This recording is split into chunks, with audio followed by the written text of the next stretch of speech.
Thank you very much. It's a pleasure to be here. As you've heard, I'm not a stranger to Alabama. In fact, I'm not a stranger to the South. I grew up in Augusta, Georgia, which is next door, sort of, not too far away. Back in around the late 1960s, I became involved in newborn screening. I got a call one day from Dr. Tom Hosty, who was the director of the newborn screening program, director of the public health laboratories in Alabama, and he said, could you come up and maybe consult with us every now and then? We may have some questions. So I did. I came up a couple of times, and I'll tell you in just a moment about one of those times. But I can tell you that at least during one of those visits, we used to take, Montgomery is a whole lot different place than it used to be, I can tell you. And it's a lot more busy. So I came up one day and I took one of these little puddle jumpers. I don't remember, it was from Atlanta or wherever. It was like a 6 or an 8-seater plane. There were about 3 of us on the plane. The cockpit was open. I went up to the pilot and I said, you know, this is a little plane. I said, you have radar here, so, you know, how do you guide yourself? He says, oh, we just follow the freeway. So apparently that's true. So, but at any rate, I did come here one time. Dr. Hosty called me and said, you know, we've got some of the abnormality here, and let me ask you, could you come up and maybe kind of look at that for us and give us some ideas to what it is? So, by the way, I don't have any financial relationships or other conflicts of interest in regard to what I'm going to be saying here.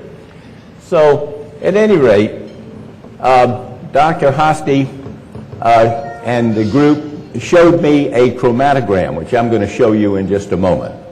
And it was had a large spot of the amino acid tyrosine. He said, we have been screening institutions for the mentally retarded, as they were called in those days. And this was the Prattville State School that Bill Callan just reminded me the name of. And we found that there was this boy, 17-year-old adolescent, who, of course, was very severely intellectually impaired, who has this great big spot, and we think it's tyrosine, but, you know, we don't really understand what this might mean. Anyway, I came down, I looked at it, sure enough, there was this large spot of tyrosine. The group, Jim Hosting and Holston. Jim Holston and others were doing some chromatogram at that time and did some further testing on the specimens that we got from this boy, and we went over to the Prattville State School and saw him, and sure enough, he was quite severely intellectually impaired. But he didn't have liver disease, he didn't have kidney disease, and the only disease that we knew of that was associated with elevated tyrosine at that time was what was called tyrosinemia, and it always had liver disease and always had kidney disease, and this boy didn't have that. So we said, well, wow, this is very strange. So went back to Boston, we did some work, went to the library. By the way, there was no Googling at that time, no computers.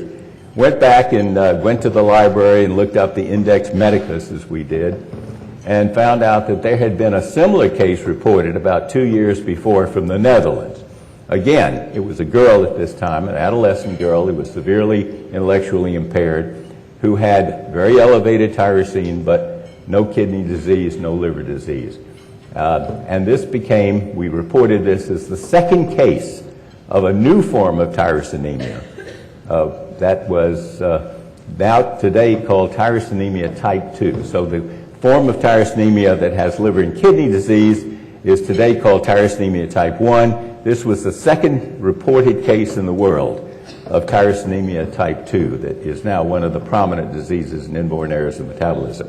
It all came from my consulting in Alabama, and all came from the kind of work that the newborn screening program was doing at that time and has continued to do. So it's it's a tribute to what's been done here in the newborn screening program in Alabama.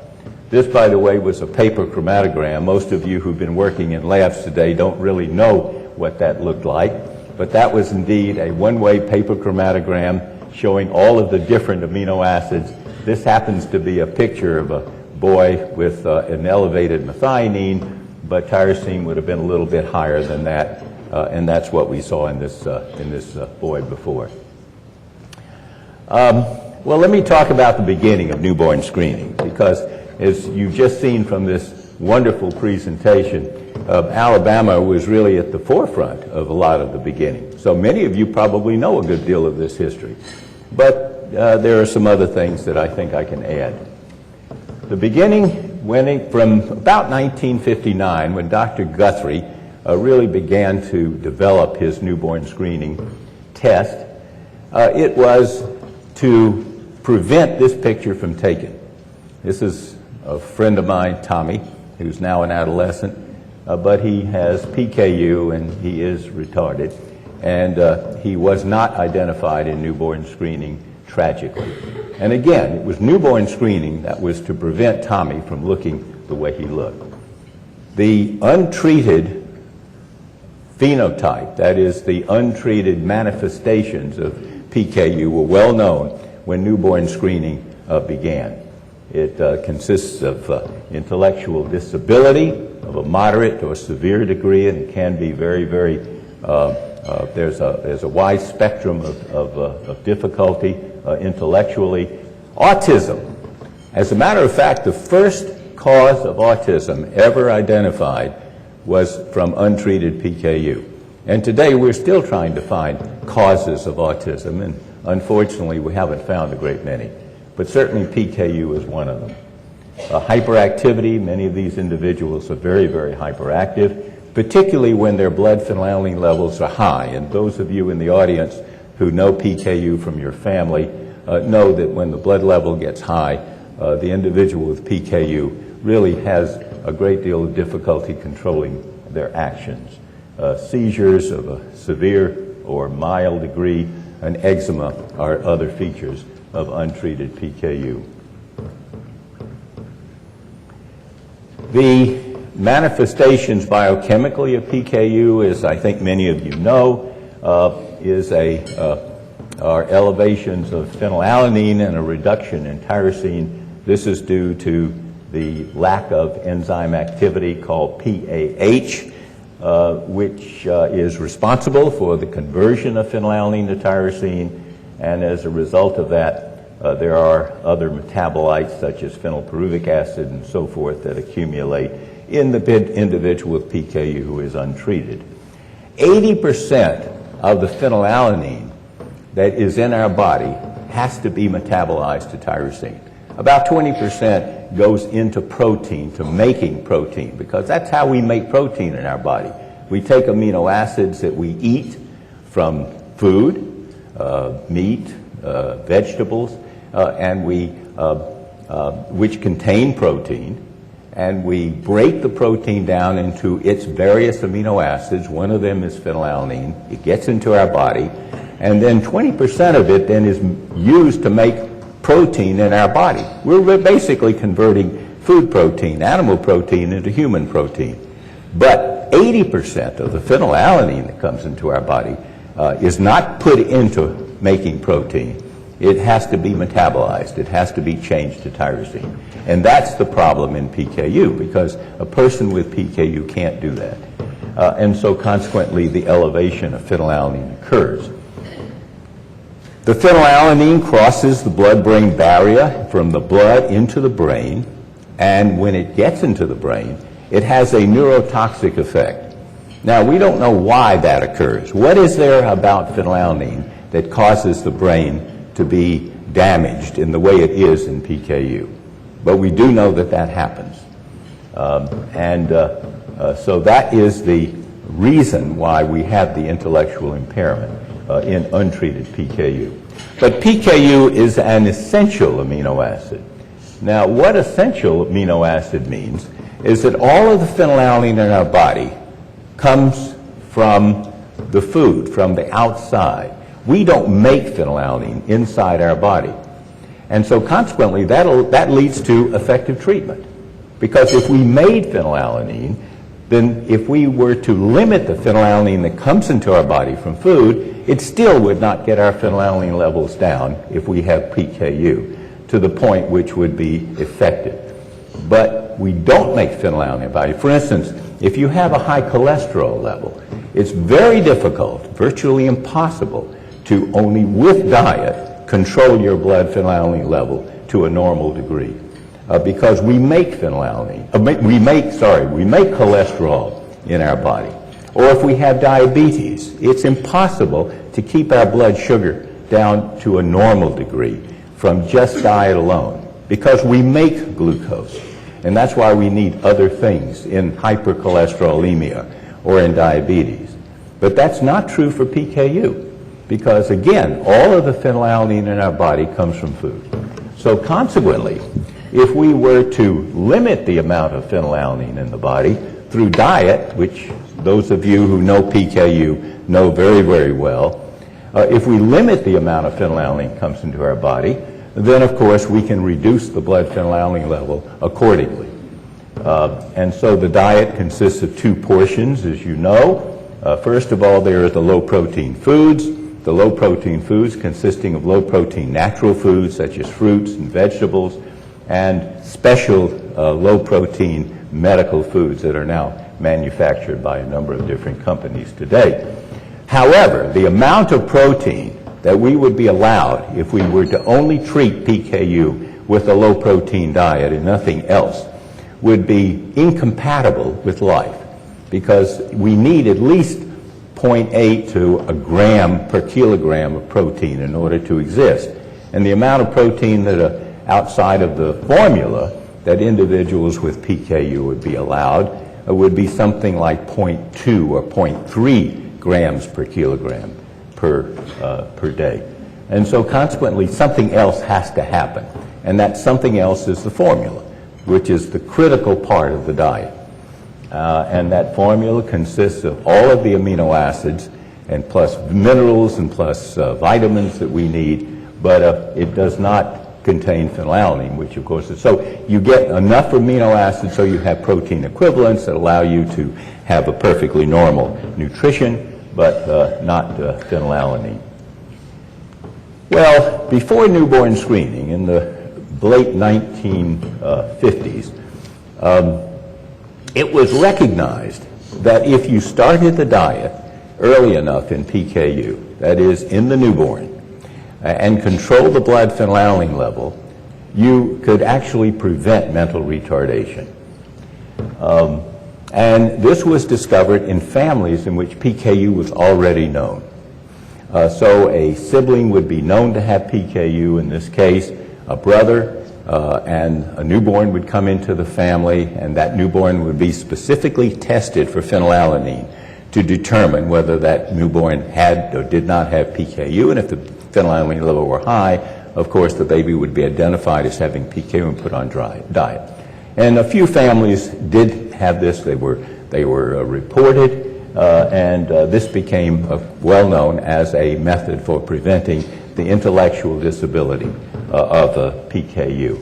But the problem is that only about 20% of babies who are born with PKU, in fact 20% of babies who are born with any recessive genetic disorder, are born into families that know the disorder, that there is somebody in the family who has this, and therefore they are suspicious that maybe that newborn does have that particular recessive disorder, in this case PKU.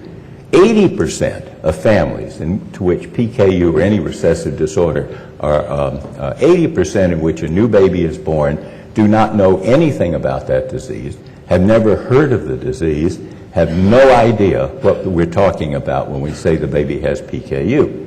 And so that means that if you were to rely only on family history, you would only identify about 20% of babies with PKU who would be born in time for and diagnosed in time for effective preventive therapy. 80% would not be. So consequently, and this is an example of you cannot identify PKU on the basis of looking at a newborn. There's nothing the matter with them clinically that would give you any idea that there is something the matter and therefore they have PKU. It is what we call a postnatally developing phenotype. It happens that they become the way they become after birth, not before birth, and that of course leads to effective treatment. And so something has to be done in order to identify the baby other than looking at the baby in the newborn nursery. And of course this something was the very famous discovery of this remarkable individual, Dr. Robert Guthrie. And he was a remarkable individual, not only because he discovered the newborn screening for PKU, but he was remarkable because he was just that kind of person. He was a very kind individual. He was a very thoughtful individual, and he was very concerned about everybody, including individuals with PKU. And he discovered this as a result of a coincidence, quite frankly. The story of Dr. Guthrie, let me tell you this because it is interesting. He did not develop the newborn screening test, the Guthrie test for PKU, as a newborn screening test. What happened was he and his wife had a second child, Johnny, who was intellectually handicapped for reasons never known. It was not PKU.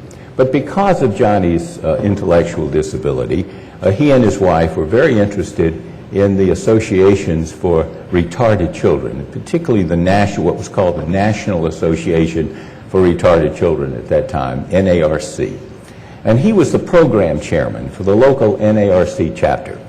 And one program, he decided to have Dr. Robert Warner, who was director of the Developmental Evaluation Clinic in Buffalo. And by the way, Dr. Guthrie at that time was a cancer researcher at the Roswell Park Institute for Cancer Research in Buffalo. He invited Dr. Warner to come and talk to them about the work that he was doing in developmental evaluation.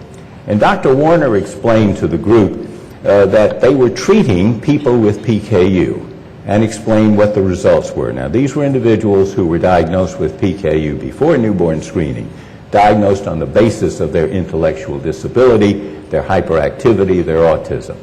But he said that the diet was effective in these individuals because it got their blood phenylalanine level down, and because their hyperactivity was much better controlled, because if they had seizures, the seizures were much better controlled, because their autism went away, their eczema went away. Of course, their intellectual disability remained the same. But nevertheless, they were benefited. He said, but the problem is that we cannot monitor their blood phenylalanine level, because when you treat PKU, as we know so well today, you have to determine the blood phenylalanine level. You have to know whether it's too low or too high, and he said we have to do that periodically. But the way we do it is very difficult. It takes a lot of blood, and it takes a long time for even one phenylalanine level to be reported. And so we need a better test, a much easier test in order to make this effective. And so Dr. Guthrie, who was working in his cancer research with bacterial assays, thought about that, recognized that he was talking about a phenylalanine assay, modified one of his bacterial assays quite quickly to make it responsive to phenylalanine. And so he began getting plasmas, venous bloods from individuals Dr. Warner was treating, and he was spinning down, getting the plasma off, putting it on his plate, and sure enough, it was used as a measure for monitoring phenylalanine in people with PKU. So that was the way it went for a couple of years. And then somebody told him, Dr. Guthrie was not a pediatrician. He wasn't a practicing physician, as a matter of fact. He didn't know much about PKU. But somebody told him that, you know, if we were to be able to diagnose PKU in the babies, we'd be able to prevent the intellectual disability that Dr. Warner was talking about. And so that's what Dr. Guthrie did. He went back to the laboratory, he worked on this assay, and he began to make it effective for tiny quantities of blood, not necessarily large tubes of blood, but a tiny quantity of blood. And then somebody said, you know, you can get blood and put it on on a filter paper and dry it, and maybe your test would work. So he tried it, and sure enough, it worked. And that was the origin of newborn screening. And so he began, he asked the people in the public health department in New York State to institute this as a routine screening measure, and they said, no, it's absolutely, we're not going to screen for a disorder which has a frequency of 1 in 25,000, which was what the frequency of PKU was believed to be at that particular time. It's just too rare. It's a waste of our time. And so, but he met Dr. Robert McCready in Massachusetts, who was director of the public health laboratories in Massachusetts. Dr. McCready, he met him at a national meeting of the NARC because Dr. McCready also was interested in the prevention of mental disability. Dr. McCready had a child with Down syndrome. And so consequently they got together, and Dr. Guthrie told Dr. McCready about his test and how difficult it was to get it going in New York, and Dr. McCready said, well, we'll do it in Massachusetts. And so in September of 1962, before the first state law was passed mandating newborn screening in babies, Dr. McCready instituted this in Massachusetts, and thereby newborn screening through a collaboration really between Dr. Guthrie and Dr. McCready was born. Well, this is newborn screening, as so many of you know. It's the filter paper blood specimen taken from the heel of the baby, dried, sent to a central laboratory, and most of the places it's a state laboratory, in some places they're regional laboratories. The newborn screening program in New England is really a regional laboratory out of Massachusetts. It is tested, and it is tested. And this is the Guthrie plate that you saw in the video. In the upper right-hand corner, you see there's a large growth around one of the blood specimens. This is from a baby with PKU, showing the high phenylalanine level. The specimens in the middle of the plate are what we call control specimens, and then the specimens around the other places in the plate are from perfectly normal babies in which you don't see any growth. So this is the way, and this is an actual plate of a patient with a little baby with PKU. And this is the way PKU was identified in newborn screening for many, many, many years. It's a remarkable, remarkable story and a remarkable test that's very, very simple and yet very beautiful. Well, it worked. This is one of the first individuals on the right who was identified in Massachusetts from newborn screening. She had a brother, who is shown on the left-hand side of the slide, who was intellectually impaired, as is obvious. And he was not known to have PKU until his sister was born and was identified. The reason for his intellectual impairment was simply not diagnosed. And so when she was found to have PKU, he, of course, became diagnosed with PKU. But you can see the vast difference between these two siblings. Well, you would think that at this particular point, people would say, oh, wow, this is terrific. Let's everybody do it. You know, obviously, it's something that's extremely important for the health of babies with PKU. But not true. Dr. Guthrie had a great deal of difficulty getting PKU to be adopted by states. The American Academy of Pediatrics in 1964 issued this statement saying, oh, well, let's not do that yet, because first of all, he says, maybe some families are not going to want to do the diet. They're not going to, either they won't want to put the child on the diet, or maybe they won't be able to put the child on the diet. And so you'll diagnose PKU and you won't be able to help the child. You might overtreat the child, and maybe the child will die from phenylalanine depletion. Maybe you will say the child is going to be perfectly fine, and maybe the child doesn't turn out to be perfectly fine. So you're going to subject these families to frustration and to disappointment.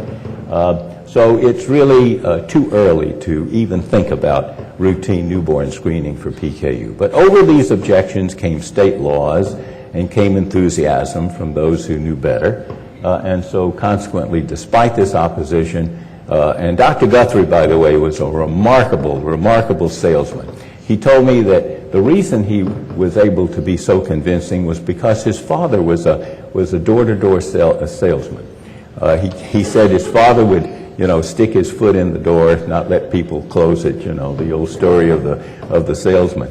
But Dr. Guthrie was pretty much that way. He didn't have to stick his foot in many doors, but he certainly was extremely, extremely effective in convincing people over the world, because he traveled through the United States and over the world to try to convince people to adopt, and states and countries to adopt newborn screening for PKU, and we know that he was ultimately very successful in that. And of course, we know the success of PKU. This is a sibling pair, Rachel and Sean, that I've known for many, many, many years. They're now young adults, beautiful young adults. Rachel has a child, as a matter of fact, a perfectly normal child.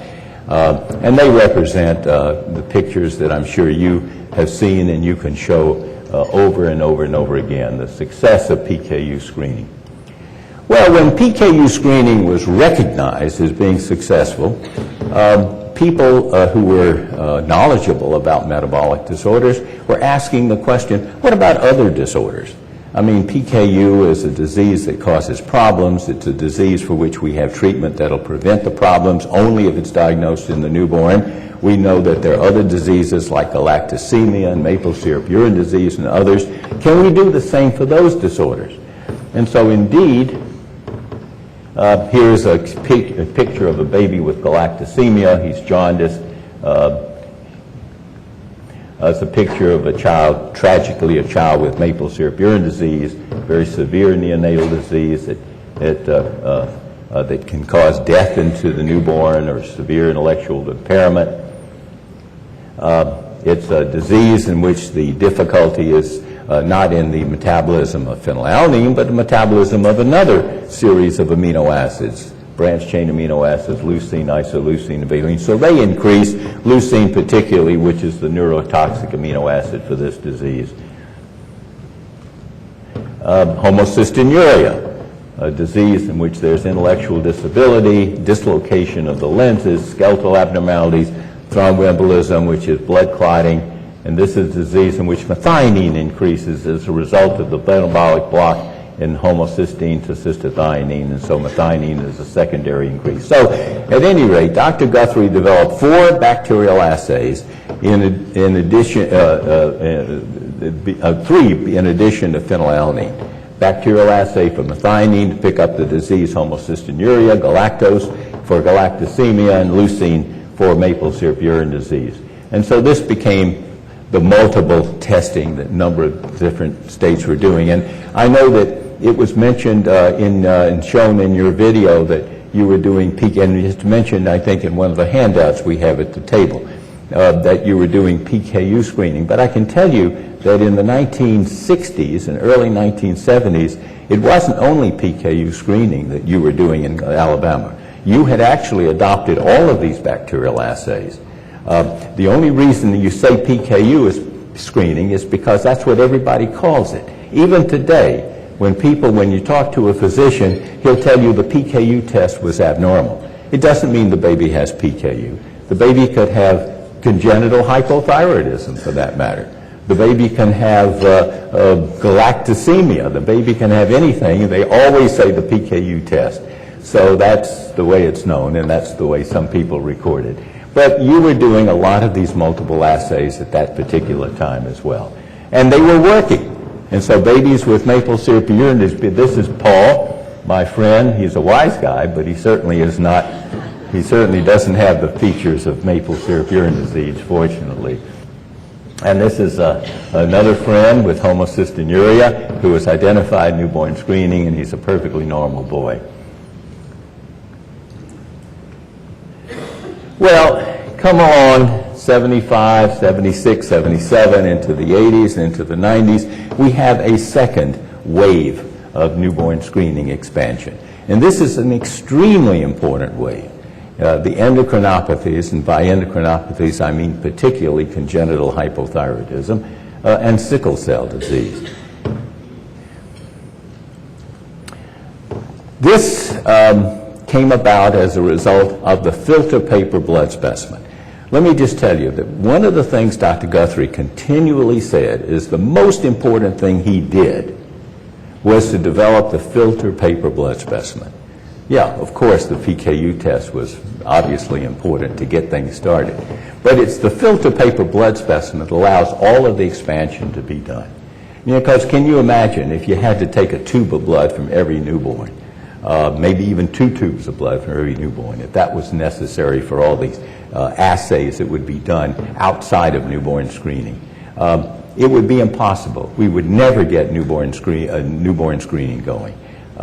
But the filter paper blood specimen is so simple that any time you had a test which could be adapted to the filter paper blood specimen, you could do newborn screening. And that's exactly what happened with hypothyroidism.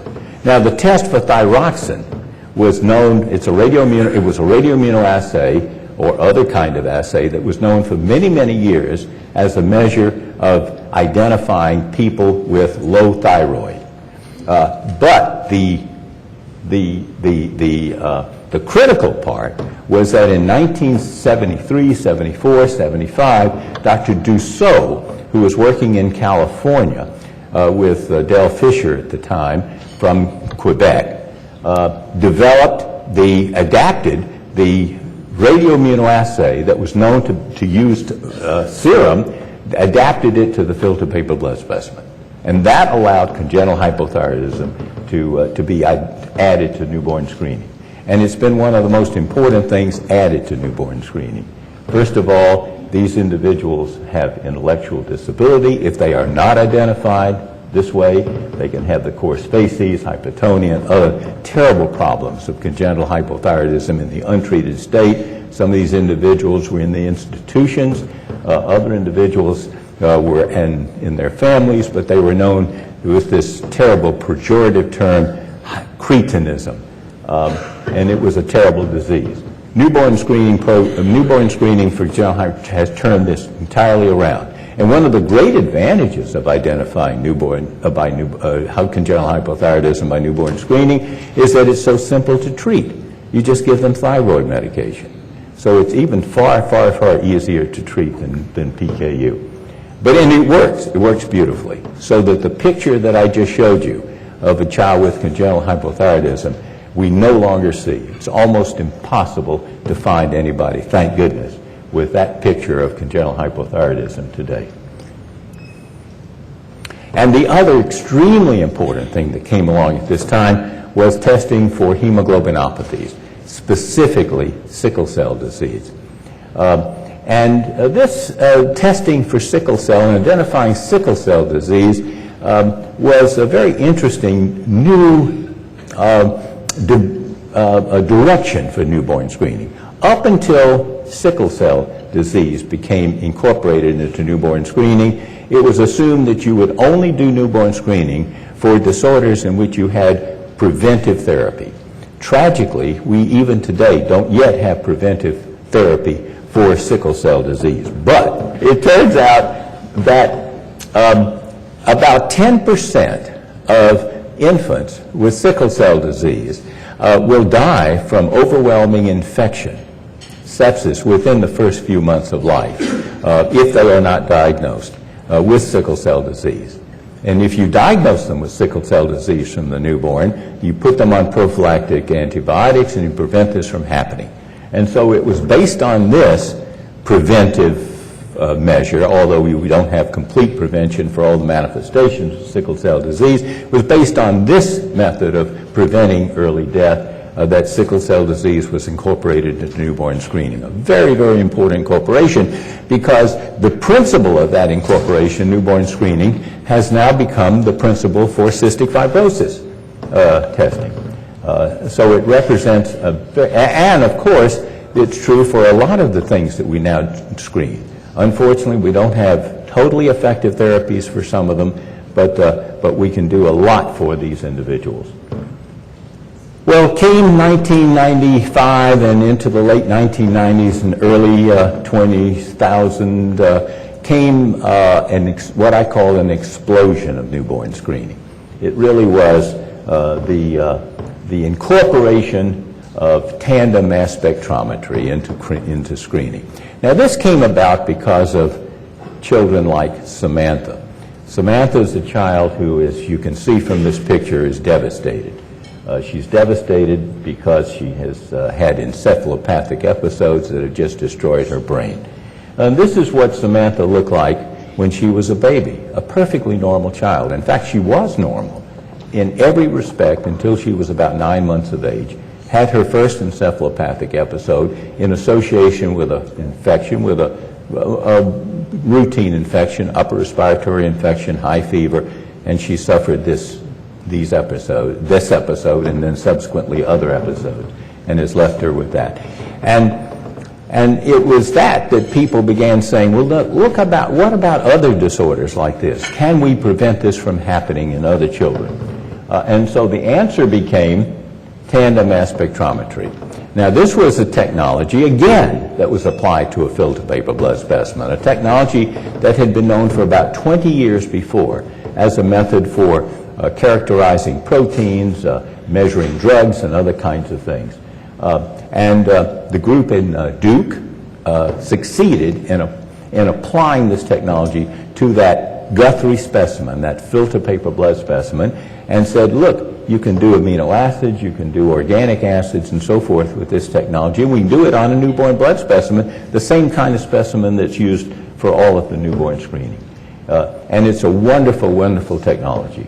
You get a single assay, you get multiple metabolites so that you can identify multiple diseases with a single test, has a wide range and very increased efficiency, and you get various peaks that tell you various diseases. This is an elevation of C3, the organic acid disorder called propionic acidemia. This is MCAD, a fatty acid oxidation disorder. It has a different metabolite pattern, and then here is PKU with a high phenylalanine level. And so consequently, a single assay will identify not just one or two disorders, or one disorder such as the bacterial assay, but 25 or 30 or 35 disorders.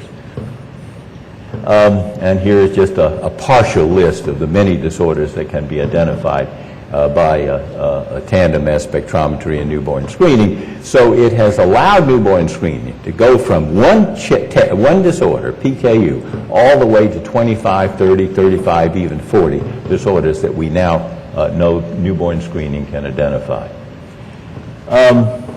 Well, about the about 2005, 2004, the American College of Medical Genetics and the Maternal and Child Health section of the U.S. Department of HHS were asking, what was happening with newborn screening now that we had this comprehensive method for newborn screening? And they found that it varied a great deal in terms of coverage of newborn screening throughout the country. That is, some states were screening for only 5 disorders, other states were screening for 12 disorders, still other states were doing as much screening as tandem mass spectrometry would allow, 25, 30, 35 disorders. And they said, well, now wait a minute, this variability is totally unfair. Why would it be fair to say that a child who's born in one state with a disorder gets that disorder identified in newborn screening, and another baby across the 10 miles away in another state is not screened for that disorder, and therefore is not picked up, and therefore suffers the consequences of that disorder. That's not right. And so they set about doing a study and came up with a panel a recommendation for a panel of tests that every state would be recommended to do. And this became toward a uniform screening panel system. And so all 25 or 30 or 35 disorders were recommended to be incorporated into all state newborn screening programs. And within a very, very few years, that's exactly what happened. And so every state in the United States and many, many countries in Europe now incorporate all of these disorders into all of their newborn screening. So it represents, and cystic fibrosis was one of those disorders that was incorporated into newborn screening. It's not identified by Tandem as spectrometry, but it certainly was among the disorders that were recommended and has been incorporated. And this has led to newborn screening advisory committees. Until this period of time, most of the decisions about newborn screening were made within public health departments without advisory committees composed of individuals who were knowledgeable about these diseases in terms of the treatment of the disorders or the confirmation of the disorders or in some other respects. And so advisory committees have been established in, I think, just about every state, if not every state in the United States and many places in Europe, composed of pediatricians and other physicians, bacterial biochemical geneticists, endocrinologists for the endocrinopathies such as congenital hypothyroidism or congenital adrenal hyperplasia, which is also a part of newborn screening, public health personnel, of course, very importantly, ethicists, lawyers are members of these committees, and families who have children who have these disorders are members of these committees. And these committees get together from time to time and make decisions, recommendations, I should say, to the commissioners of public health and others with regard to what they think should be incorporated into newborn screening, and it has turned out to be a very effective means for regulating newborn screening. And there are now family support groups for just about every single disorder for which newborn screening is conducted.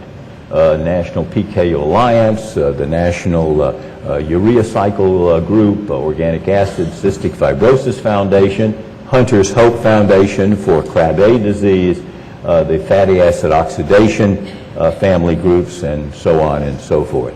So there's a great deal of activity throughout the area of metabolic disease and non-metabolic congenital diseases, which has been developed as a result of newborn screening. I can tell you this, that I've been in metabolic disease for almost 50 years. And when I first got into it, the way we diagnosed metabolic disease was from seeing a child who tragically had the manifestations of that disorder. Intellectual disability or liver disease or heart disease or lung disease or some other problem or combination of problems. Today, the way metabolic disease is diagnosed 9 times out of 10 is through newborn screening. The very first thing that you want to do when you see a child who you think might have a metabolic disease is call the newborn screening program and find out what the newborn screening result was. And that's the way we see metabolic disease today. So it's absolutely a revolution in the diagnosis and care of children with metabolic diseases. Well, chance favors the prepared mind. The chance that Dr. Guthrie would have a child with intellectual disability and become interested in this, the chance that he would meet Dr. Robert McCready and they would get together, and all of this was absolute chance. But chance does favor the prepared mind, and certainly Dr. Guthrie was very well prepared to put us all on the path of newborn screening. Thank you.